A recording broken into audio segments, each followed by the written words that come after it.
Fotzen Erwin. Hallo, ich trinke jetzt du einen Jackie Cola.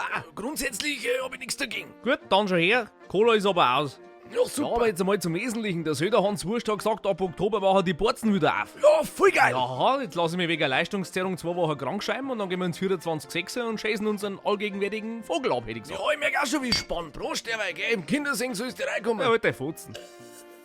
Ja, Klutzle Fix, wenn ich sag, ich sollst das Zimmer weisen, sollst das Zimmer weisen und nicht meinen Schnaps saufen. Und ich hab gesagt, du sollst aufhören, so hässlich zu sein. Wo ist denn eigentlich der Erwin schon wieder? Wenn sich der fette Hundling wieder von der Arbeit druckt, dann fällt zu ihm heim und hau ihm ein Durchladen ins Kleid. Boah, der fällt schon vorher um, so wie du aus der Fotzen stinkst. Ohne Schmarrn. Vielleicht ist er ja joggen oder so. Ja, keine Ahnung, schau es aus wie seine scheiß Mutter oder was? Hock dich hier und trink mal mit. Ja, ich hoffe, ihr habt mir was üblich lassen.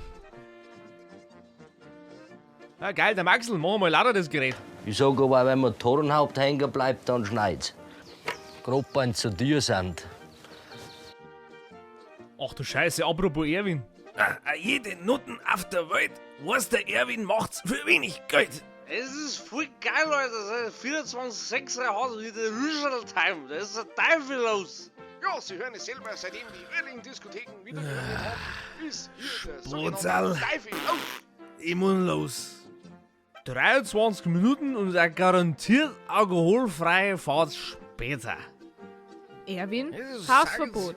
Wie? Was ist denn da mit den zwei Idioten? Der noch steht, Hausverbot. Geh mal auf Zeiten. Yeah, Knockout, 12. Runde, alles klar. Er hat gewonnen, schmeiß den raus. Ich bin super. Kann ich nicht einfach so nachschmeißen, das ist mein Mo. Scheiße, der ist 30 Jahre jünger, das kann der Enkel sein. Ja, Mai, was man halt auf Tinder alles so findet.